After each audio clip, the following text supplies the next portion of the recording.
So good morning dear students. Again let us move standard 8 mathematics chapter number 7 और आज हम पढ़ने वाले 7 चैप्टर जिसका नाम है वेरिएशन। क्या नाम है? वेरिएशन। आप उससे डिस्कशन कर सकते हो, नो प्रॉब्लम। Variation, okay. अब यह आपके लिए एक नया चैप्टर है वेरिएशन। ये सेम चैप्टर आपको 9th में भी पढ़ना है, समझना। और इसका कंसेप्ट आपको 10th में भी आएगा, 11th में भी आएगा, 12th में भी आएगा। तो उस पॉइंट ऑफ व्यू से अगर देखा जाए तो this is a very very very important chapter, ठीक है। अब वेरी का मतलब ही क्या होता है? जब यहाँ वर्ड लिखा है वेरिएशन, तो वेरिएशन से एक वर्ड बनता है वेरी, और वेरी का मतलब होता है चेंज। वेरी का मतलब क्या होता है? चेंज। तो जब हम वेरिएशन की बात करते हैं और हम बोलते हैं कि वेरिएशन का मतलब होता है कि भैया चेंज होना, तो जनरली वेरिएशन में दो क्वांटिटीज को माइंड में लिया जाता है। कितने? दो क्वांटिटीज को माइंड में लिया जाता है। मैं आपको कुछ चीजें बता रहा हूँ, बराबर समझ लीजिए। अगर एक बार इसका कंसेप्ट समझ में आ गया तो बाद में ये बहुत सिंपल है। Are you getting? लेकिन फर्स्ट टाइम इसको समझना है। फिर इसके सारे प्रॉब्लम एक जैसे है। आप किसी भी क्लास में जाइए, उसको सॉल्व करने का तरीका एक ही है, सिर्फ आपको फर्स्ट टाइम अच्छे से माइंड में सेट कर लेना है। क्लियर है? ओके। क्या आप कभी कोई चीज खरीदने दुकान में गए हो? Definitely yes sir, okay. मान लीजिए कि आपको एक नोटबुक खरीदनी है। सपोज नोटबुक के लिए मैं यहां लिखता हूं एन। मान लो आपको नोटबुक खरीदनी है। अब एक नोटबुक खरीदनी है आपको, और मान लीजिए कि एक नोटबुक है 20 रुपए की। कितने की है? 20 रुपए की। तो अगर आपको एक नोटबुक चाहिए, तो वो होगी 20 रुपए की। लेकिन अगर आपको एक के बदले दो नोटबुक्स खरीदनी है तो अब आपको देना पड़ेगा 40 रुपीज। अगर आपको 3 नोटबुक खरीदनी है तो आपको देना पड़ेगा। इसका मतलब क्या कि अगर आप 1, 2, 3, 4 या ज्यादा, यानी आप जैसे जैसे नोटबुक्स बढ़ाओगे, आप 1 खरीदोगे, 2 खरीदोगे, 3 खरीदोगे, 4 खरीदोगे, तो आपको पैसे भी ज्यादा देने पड़ेंगे। यानी अगर नोटबुक की संख्या बढ़ती है, नोटबुक्स बढ़ाते, नंबर ऑफ नोटबुक्स अगर बढ़ गए तो उसका प्राइस भी बढ़ेगा। बढ़ेगा कि नहीं? मान लीजिए कि n stand for number of notebooks. n किसको बता रहा है? Number of notebooks, number of notebooks. और p बता रहा है उसकी प्राइस। तो आप जैसे जैसे नोटबुक्स के नंबर्स में बढ़ाओगे, आप 1 की जगह 2 लोगे, 3 लोगे, 4 लोगे, 5 लोगे, तो आपको प्राइस भी ज्यादा देनी पड़ेगी। हाँ या ना? तो इसका मतलब यहाँ पे ये जो एक क्वांटिटी है, n का मतलब हो गया नंबर ऑफ नोटबुक और p का मतलब हो गया प्राइस। हम देख रहे हैं कि जैसे जैसे नंबर ऑफ नोटबुक्स आप बढ़ाते जाओगे, प्राइस भी क्या होगी? बढ़ती जाएगी। तो जब कोई एक क्वांटिटी बढ़ती है और दूसरी भी बढ़ती है, फिर से बोलो, कोई एक क्वांटिटी बढ़ती है तो दूसरी भी बढ़ती है, और अगर एक घटती है तो दूसरी भी घटती है। जैसे आपने नंबर ऑफ नोटबुक्स कम किए तो प्राइस भी क्या होगी? तो जब इस तरीके से वेरिएशन है तो उसको बोला जाता है डायरेक्ट वेरिएशन। क्या बोला जाता है? Direct variation. क्या आपको डायरेक्ट वेरिएशन का मतलब समझ में आया?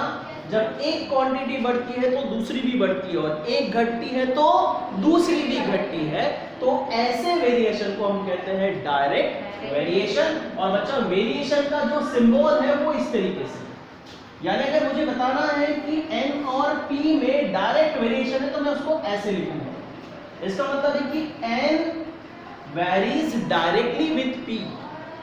Directly with p means n p के साथ डायरेक्ट बढ़ता है। डायरेक्ट बढ़ता है मतलब अगर नोटबुक्स बढ़ाओगे तो प्राइस भी बढ़ेगी, नोटबुक्स घटाओगे तो प्राइस भी घटेगी। यानी जैसा n बढ़ेगा वैसा p बढ़ेगा, जैसा n घटेगा वैसा p भी घटेगा। क्या ये क्लियर हुआ?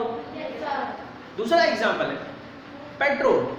मान लो 1 लीटर पेट्रोल आप खरीदते हो। सपोज अब हम दूसरा एग्जांपल लेते हैं। मान लीजिए कि पेट्रोल या डीजल बोलते थे, डीजल डी, और डीजल की cost, D stand for what? Diesel. जो भी है डीजल, क्या स्पेलिंग होता है diesel? D I, okay okay. D stand for diesel and C stand for cost. मान लो आपने 1 लीटर डीजल भरा 100 रुपए, 2 लीटर भरा तो 200 रुपीज का, 3 लीटर भरा तो 300 रुपीज, 5 लीटर भरा तो 500 रुपीज। यानी आपने डीजल जितना ज्यादा बढ़ाओगे पैसा भी उतना ज्यादा देना पड़ेगा, कम डीजल भरोगे कम पैसा देना पड़ेगा। यानी डीजल भी अगर देखा जाए तो उसके कॉस्ट के साथ कैसा रहेगा, डायरेक्ट वेरिएशन। समझ में आया? तो कोई क्वांटिटी डायरेक्ट वेरिएशन में कब रहती है, ये समझ में आया? जब एक बड़ी दूसरी भी बड़ी, एक घटी तो दूसरी घटी। और कोई एग्जांपल आप देख सकते हो, दे सकते हो मुझे? Any example from your side? अब मैंने नोटबुक का दिया, डीजल का दिया, और कोई एग्जांपल जो आप देख सकते हो? एक, अच्छा ये बच्चे ने बोला एक डेयरी मिल्क 40 रुपीज, 2 लेगा तो 80 रुपीज, 3 लेगा तो 120 रुपीज।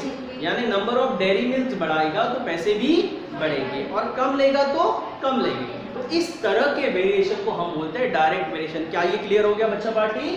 तो डायरेक्ट वेरिएशन मतलब आपको समझ में आ गया क्या हुआ? अगर एक क्वांटिटी बढ़ती है तो दूसरी भी बढ़ती है। तो डायरेक्ट वेरिएशन का मतलब ये हो गया कि एक बढ़ा तो दूसरा भी बढ़ा, और एक घटा तो दूसरा भी घटा। आपको समझ में आ रहा है? नोट करके रखिए। ओके ओके, उसके बाद में आगे बढ़ते। उसी तरह कभी उल्टा भी होता है। अभी हमने जो पढ़ा वो क्या पढ़ा? हमने पढ़ा डायरेक्ट वेरिएशन, हमने पढ़ा डायरेक्ट वेरिएशन। दूसरी चीज है that is inverse variation. Inverse variation यानी ये दो चीजें हमको स्टडी करनी है। अब इनवर्स का मतलब होता है उल्टा। यहां पे कैसे हो रहा था? एक चीज बढ़ी तो दूसरी भी क्या हो रही थी? बढ़ रही थी, और एक घटी तो दूसरी भी क्या हो रही थी? घट रही थी। ये देखा आपने? अब एक दूसरा एग्जांपल है। मान लीजिए आप बुक्स पढ़ते हो बुक्स। मान लीजिए आपके पास एक बुक है, मान लीजिए आपके पास में एक बुक्स है, ये बुक है। अब इस बुक में एक एग्जांपल लेके चलते हैं कि 100 पेजेस है। कितने पेजेस है? 100 पेजेस। मान लो आप रोज का नंबर ऑफ पेज, मान लीजिए आप रोज का 1 पेज पढ़ते हो, रोज का 1 पेज पढ़ते हो। तो अगर आप रोज का 1 पेज पढ़ोगे तो आपको ये बुक खत्म करने में कितने दिन लगेंगे? कितने दिन लगेंगे? 100 तो आपको 100 डेज लगेगी। रोज 1 पेज पढ़ोगे तो 100 डेज लगेंगे, राइट? क्लियर? मतलब आपने रोज 1 पेज पढ़ा तो आपको 100 डेज लगे। एक काम करो, आप रोज के 2 पेज पढ़िए, अब आपको ज्यादा दिन लगेगी कि कम? अब आप रोज 2-2 पेज पढ़ रहे हो तो अभी आपको कम दिन लगेगी। कितने लगेंगे? 50 दिन में हो जाएगा। आया ना? मतलब अगर आप रोज के 2 पेज पढ़ते हो तो आपको कितने डेज लगते हैं? 30 डेज। आया ना? मान लो आपने रोज के 10 पेज पढ़े, रोज के 10, अब कितने दिन लगेगी? अब तो 10 ही डेज में। मतलब अगर आप 10 पेज पढ़ते हो तो 10 ही दिन में हो जाएगी। अगर आपने 100 पेज पढ़े तो 1 ही दिन में खत्म हो जाएगा। तो देख सकते हो आप कि आपने नंबर ऑफ पेज बढ़ाए, पहले 1 पढ़ रहे थे, फिर 2 पढ़ रहे थे, फिर 10 पेज पढ़े एक दिन में, फिर 100 पढ़े, तो नंबर ऑफ डेज बढ़े कि घटे? जितने पेज बढ़ाओगे उतने दिन बढ़ेगी कि कम होगे? कम होगे। यानी यह क्या दिख रहा है? जितने ज्यादा पेज पढ़ोगे उतने दिन कम लगेंगे। यानी एक चीज यहां बढ़ रही है तो दूसरी चीज क्या हो रही है? कम हो रही है। आया ना? आपने 1 पेज पढ़ा आपको 100 दिन लगे, लेकिन आपने 2 पेज पढ़ा तो 50 ही दिन लगे। आया ना? आपने 5 पेज पढ़े तो 20 दिन में ही खत्म हो जाएगा। आपने 10 पेज रोज पढ़े तो 10 ही दिन में खत्म हो जाएगा। आपने 100 के 100 पेज एक ही दिन में पढ़ लिए, एक ही दिन में खत्म हो जाएगा। यानी नंबर ऑफ पेजेस बढ़ाओगे, नंबर ऑफ पेजेस बढ़ाओगे 1, 2, 10, 100, तो दिन क्या होंगे? कम कम होंगे। यानी यहाँ पे नंबर ऑफ पेजेस, मान लीजिए नंबर ऑफ पेजेस को हम n बोल देते हैं और डेज को d बोलते हैं। यानी अगर नंबर ऑफ पेजेस बढ़ाओगे तो डेज क्या होंगे? कम लगेंगे। तो ऐसे वेरिएशन को बोलते हैं इनवर्स वेरिएशन। क्या ये क्लियर हो गया? क्लियर हो गया? तो इनवर्स वेरिएशन को कैसे लिखते हैं? अब n जो है वो d के साथ इनवर्स वेरिएशन में है, तो उसको लिखने के लिए साइन सेम ही रहता है। साइन यही है, सिर्फ इसको 1/d लिखा जाता है। 1 अपॉन का मतलब हो गया इनवर्स। यानी यहाँ पे इसका मतलब हो गया नंबर ऑफ पेजेस जो है that is inversely proportional two days. यानी नंबर ऑफ पेजेस बढ़ाओगे तो दिन कम लगे और कम पेजेस पढ़ोगे तो दिन ज्यादा लगेंगे। समझ में आया क्या? मतलब अगर मैं ऐसा लिखता हूँ तो ये हो गया x is directly proportional to y, और अगर मैंने ऐसा लिखा तो इसका मतलब हो गया x is inversely proportional to y। समझा क्या? तो डायरेक्टली प्रोपोर्शनल में ऐसा सीधा डायरेक्ट लिखते हैं, और इनवर्स लिखना है तो कैसा लिखना पड़ता है? 1/v। क्या ये क्लियर हुआ? What is this? x is directly proportional to y. What is this? x is inversely proportional to y. क्या ये क्लियर हो गया? चलो ओके, और कुछ एग्जांपल देखते हैं इनवर्स वेरिएशन के। और कौन से एग्जांपल देख सकते हैं हम इनवर्स वेरिएशन के? थोड़ा बैठ, कौन से एग्जांपल्स देख सकते हैं हम इनवर्स वेरिएशन के? कौन से एग्जांपल्स देख सकते हैं? एक ही बच्चा बता रहा, और बताओ ना। हाँ बता दो यार, चलो चलेगा। हाँ?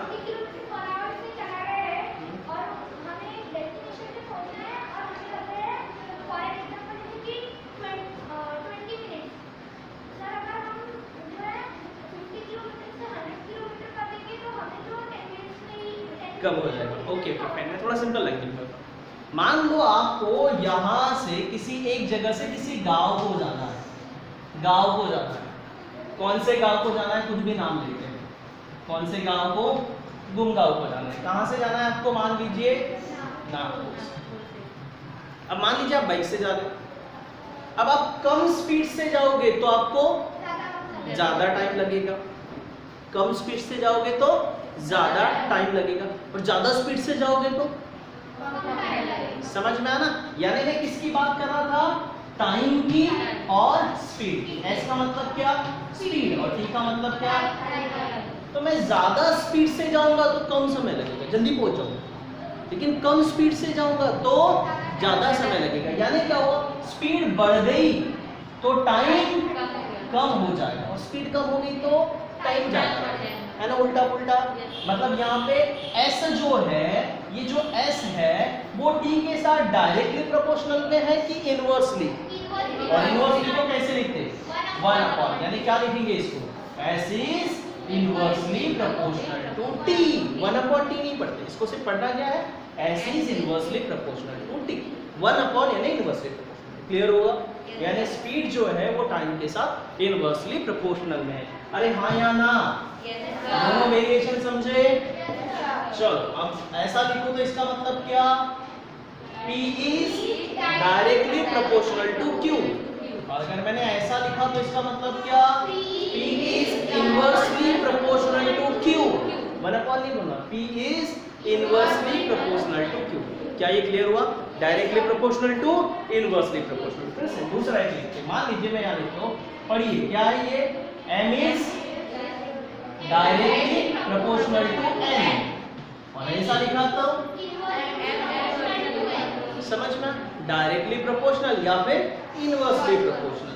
तो 1/RAM इज इनवर्सली प्रोपोर्शनल, यानी उल्टा पुल्टा, और ऐसा लिखा तो डायरेक्टली प्रोपोर्शनल। आई बात समझ में?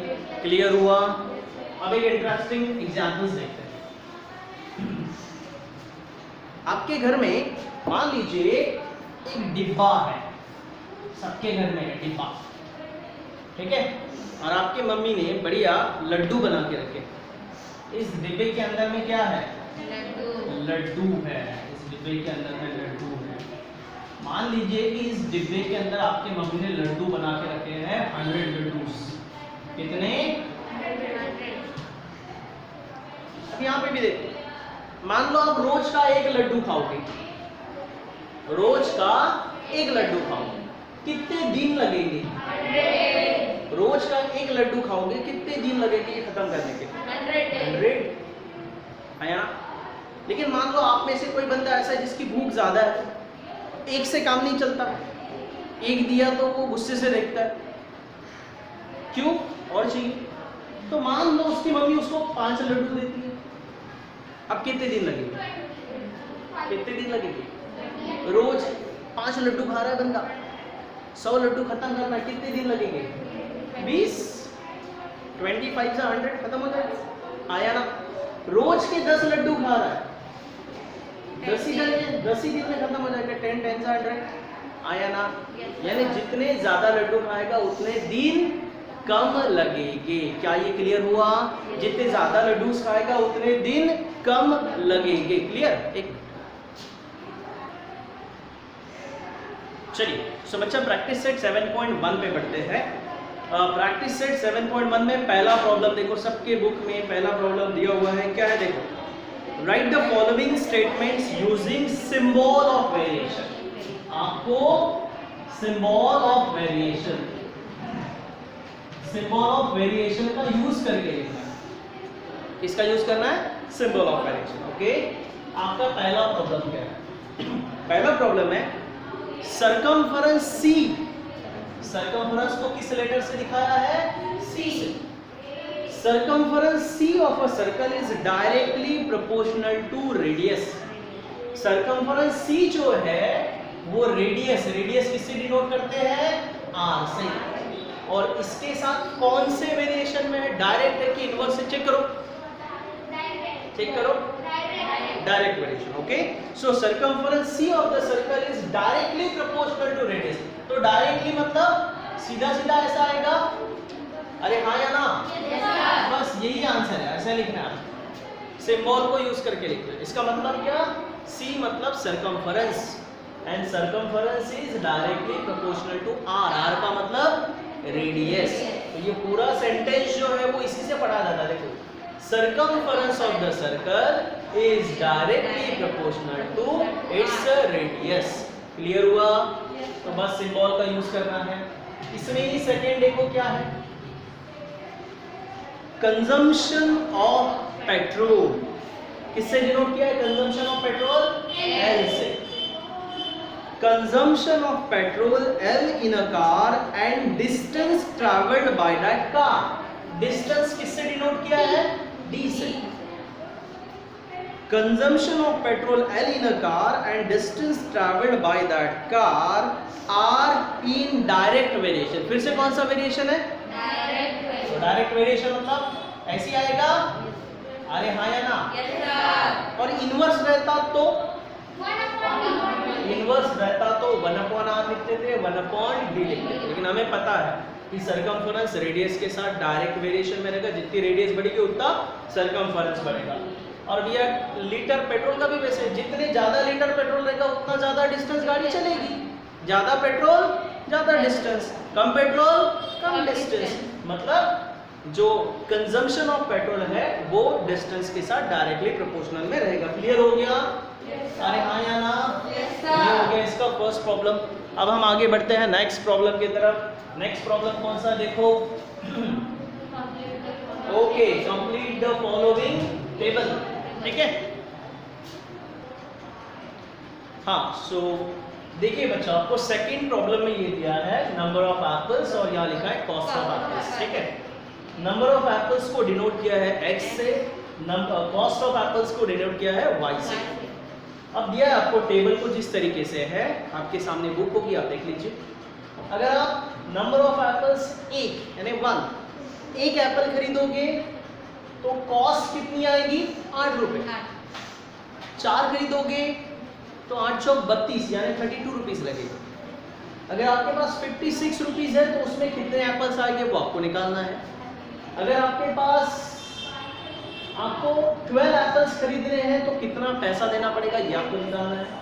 अगर आपके पास कॉस्ट में दिया है 160 रुपए है तो कितने एप्पल्स आप खरीद सकते हो वो आपको निकालना है। तो इट्स वेरी सिंपल कैलकुलेशन। और इसको कैसे सॉल्व करते हैं देखो, सबसे पहले तो खुद को ही डिसाइड करना है कि ये कौन से टाइप का वेरिएशन है। वेरिएशन 2 ही टाइप के हैं। कौन से? Direct variation, inverse variation. खुद सोचो, अब नंबर ऑफ एप्पल्स बढ़ाओगे तो कॉस्ट भी बढ़ेगी। एक एप्पल 8 रुपए, 2 एप्पल 16, 3 एप्पल लोगे तो 24 रुपए। मतलब जितने ज्यादा एप्पल लोगे उतनी कॉस्ट भी बढ़ेगी, और जितने कम एप्पल्स लोगे उतनी कॉस्ट भी कम होगी। हाँ या ना? यानी इस प्रॉब्लम में कैसा है, नंबर ऑफ एप्पल्स जितने ज्यादा लोगे उतनी कॉस्ट भी ज्यादा आएगी। अब नंबर ऑफ एप्पल्स को किससे डिनोट किया है हमने? x से। और कॉस्ट को किससे डिनोट किया है? यानी x जो है वो y के साथ क्या रहेगी? डायरेक्टली प्रोपोर्शनल रहेगी। क्या ये समझ में आया? हाँ या ना? बस यही इंपॉर्टेंट है। तो यहाँ इसको सॉल्व करने का तरीका देखो। सबसे पहले बच्चा आपको यहाँ लिखना है कि पहले ये लिख लेना है, लेट नंबर ऑफ एप्पल्स किससे डिनोट किया है इसको?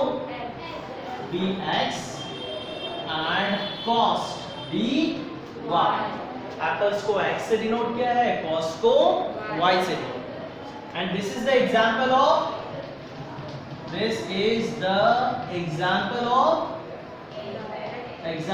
कौन सा वेरिएशन?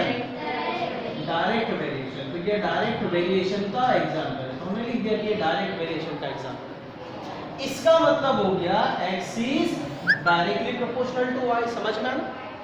x क्या है? x क्या है? x क्या है? x क्या है? Number of apples. और नंबर ऑफ एप्पल्स उसके कॉस्ट के साथ क्या है? Directly proportional. x is directly proportional to y। आया ना? समझ में आया? तो x इज डायरेक्टली प्रोपोर्शनल। इसके सामने वाली स्टेटमेंट में सकते, ये जो साइन है इस साइन को हटाना है, क्योंकि अभी तक आपने कौन से साइन पढ़े हैं? प्लस पढ़ा है, माइनस पढ़ा है, इज इक्वल्स टू पढ़ा है, ग्रेटर देन पढ़ा है, स्मॉलर देन पढ़ा है। ये वाला साइन आप पहली बार पढ़ रहे हैं। ये किस चीज का साइन है? This is the sign of variation. This is the sign of variation.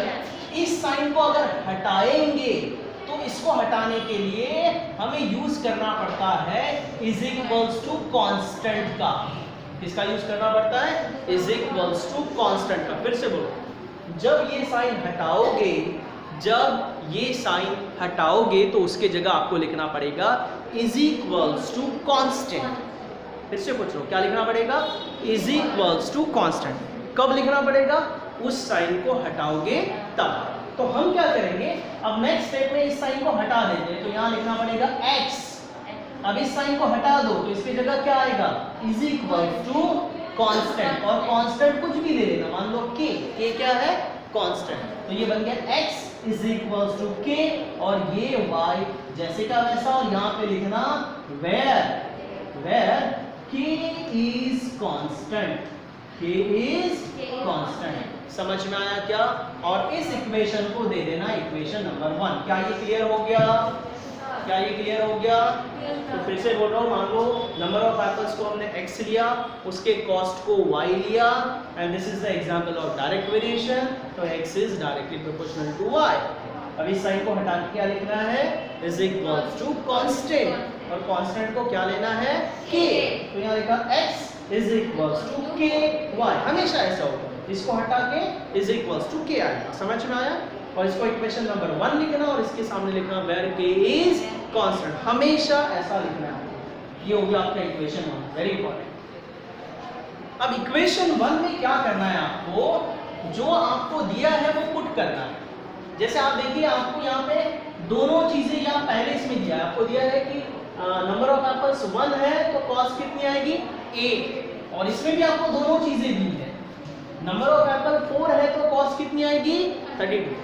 तो जो दोनों चीजें दी है वो चेक करो आप। तो दोनों चीजें यहाँ पे भी दी है, दोनों चीजें यहाँ पे भी दी। इधर में क्या है? एक दिया है, एक निकालना है। यहाँ पे एक दिया है, एक निकालना है। यहाँ पे एक दिया है, एक निकालना है। लेकिन यहाँ पे दोनों चीजें दी है, यहाँ पे दोनों चीजें दी। तो आपको क्या करना है? जो दोनों चीजें दी है वो इस इक्वेशन 1 में पुट करना है। क्या बोला मैंने?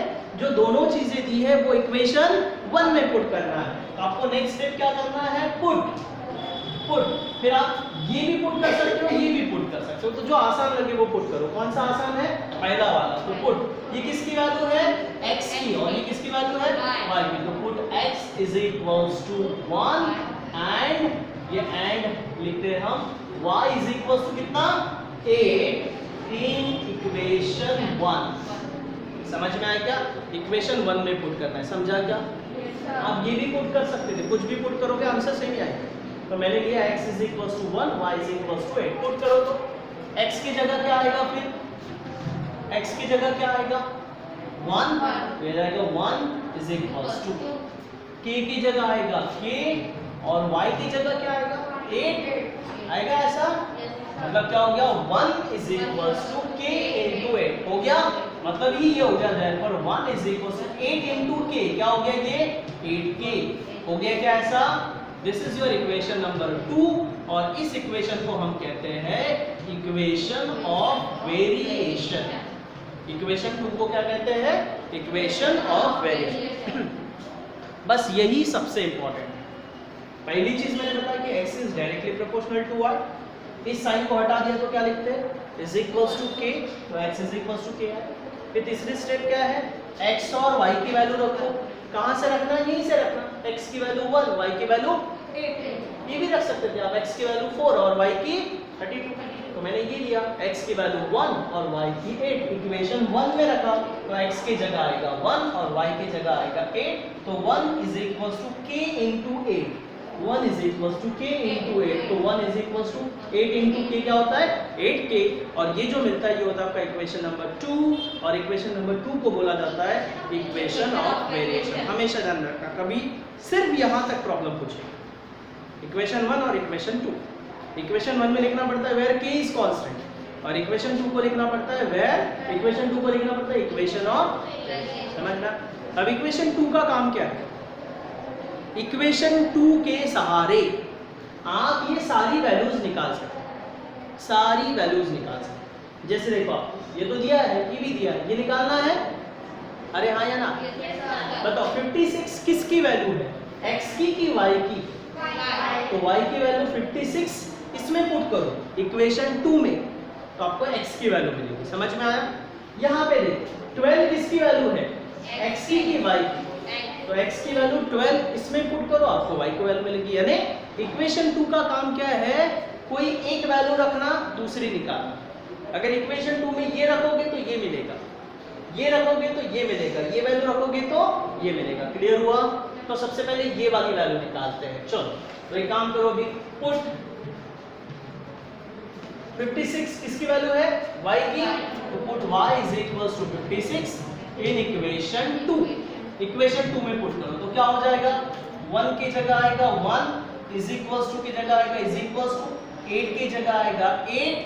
समझ में आया क्या, अरे समझा क्या, अरे इसमें थोड़ा सा गड़बड़ होगी, थोड़ा सा गड़बड़ होगी, हाँ इसमें भी थोड़ी सी गड़बड़ है। देखो कौन सा, मैंने इसको बोला था इक्वेशन 2 और उसको बोल दिया था इक्वेशन ऑफ वेरिएशन, तो ये इक्वेशन ऑफ वेरिएशन नहीं है। हाँ समझ में, मैंने जल्दी जल्दी में इसको बोल दिया इक्वेशन ऑफ वेरिएशन, इक्वेशन 2 को, ठीक है। इसमें क्या करना है, k की वैल्यू निकालना है, तो k की वैल्यू क्या हो जाएगी यहाँ पे, ये 8 मल्टीप्लिकेशन में इधर जाएगा तो डिवीजन में, मतलब ये हो जाएगा 1/8। ये समझ में आया क्या, ये मल्टीप्लिकेशन में इधर में जाएगा तो डिवीजन में, मतलब k की वैल्यू क्या हो गई 1/8, मतलब आपने कांस्टेंट की वैल्यू निकाल ली। कांस्टेंट की वैल्यू क्या है 1/8। अब ये वैल्यू आपको इक्वेशन 1 में पुट करना है, put k is equals to 1/8 in equation 1।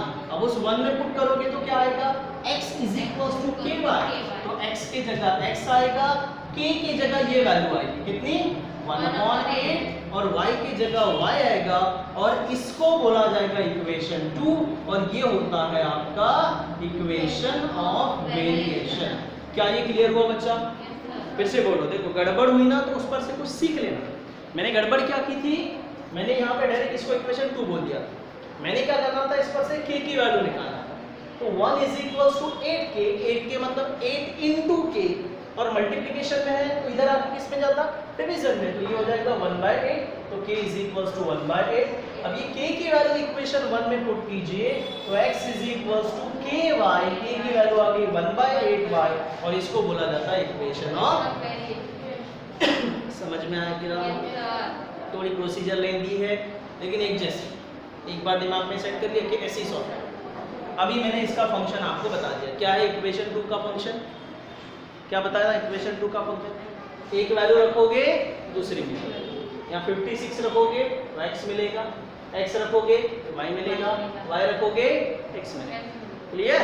अब एक एक निकालो फटाफट। चलो सबसे पहले पुट करो, बताओ ये किसकी वैल्यू x की y की, तो put y is equal to कितना है, इन इक्वेशन किस में रखना 2 में, तो क्या होगा therefore x is equal to 1/8, y की वैल्यू 56। डिवाइड करो 56 को 8 से, 8 1 जा 8 और 8 7 जा 56, यानी x की वैल्यू कितनी आई 7। तो y की वैल्यू 56 तो x की वैल्यू 7, मतलब यहाँ x की वैल्यू कितनी आ गई 7। समझ में आया क्या? यानी आप 7 एप्पल खरीदोगे तो 7 8 जा 7 या 56, यानी 7 8 जा 56 रुपीस के होगा। समझा क्या? वैसे भी दूसरा नेक्स्ट आगे सॉल्व करो। ये एक प्रॉब्लम नहीं है, ये बहुत सारे प्रॉब्लम है। ये पहला प्रॉब्लम हो गया, ये दूसरा, ये तीसरा। यानी इसमें जब डब्बे में वैल्यू लिख के रखोगे तो आपको मार्क्स नहीं मिलेंगे, आपको पूरा सॉल्व करना पड़ेगा। अब क्या करोगे बच्चा, ये निकाल लिया अब ये वैल्यू रखो। कौन सी वैल्यू है 12, किसकी वैल्यू है x की y की। हाँ, तो अब क्या करना, फिर से लिखना put x is equals to 12 in equation कौन से इसमें रखना 2। समझा ना? इक्वेशन 2 का काम क्या है?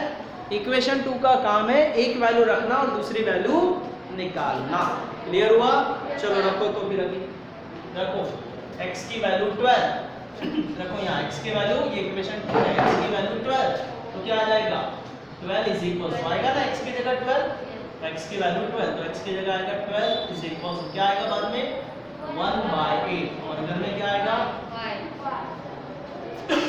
अब ये 8 मल्टीप्लिकेशन में है कि डिवीजन में 1/8 यानी डिवीजन में, इधर जाएगा तो मल्टीप्लिकेशन में, मतलब ये 8 इधर चला जाएगा तो ये हो जाएगा 12 into 8 इज इक्वल्स टू आएगा y, therefore y is equals to बताओ 12 8 जा 96, वेरी गुड 96, यानी y कितना हो गया, कितना हो गया 96, यानी 12 एप्पल खरीदना है तो 12 into 8 कितना हो जाएगा 96। क्लियर हुआ? अब ये हो गया दूसरे का आंसर। उसके बाद में क्या निकालना पड़ेगा अभी आपको, तीसरे का आंसर। अब क्या पुट करोगे 160, किसकी वैल्यू है y की, तो फिर से put y is equals to कितना, किसमें पुट करना इक्वेशन 2 में, इक्वेशन 2 का पुट करो जल्दी इक्वेशन 2 में। x की जगह x 1/8 की जगह 1/8, y की जगह क्या है 160। सॉल्व करो इसको, 8 1 जा 8, 8 2 जा 16 और ये 0 यानी कितना आ गया 20, यानी x की वैल्यू कितनी आ गई 20, यानी x की वैल्यू कितनी हो गई। क्लियर हुआ? तो कहने के लिए पहली बार वो काफी लंबा चौड़ा लगता है, उसके बाद में सिंपल है। x और y दोनों में डायरेक्ट वेरिएशन है तो x is directly proportional to y। इस साइन को हटा देना, इसकी जगह क्या आएगा इज इक्वल्स टू कांस्टेंट, तो x is equals to ky, हमेशा ऐसा होगा, सेम ही चलेगा। और यहाँ लिखना k इज कांस्टेंट। इसको इक्वेशन 1 का काम क्या है, इसमें x और y की वैल्यू रखना, तो x की वैल्यू 1 रखा, y की वैल्यू 8, तो x की वैल्यू 1, y की वैल्यू 8, इक्वेशन 1 में रखा तो ये आ जाएगा 1 is equals to k into 8, यानी k इज इक्वल्स टू हो जाएगा 1/8।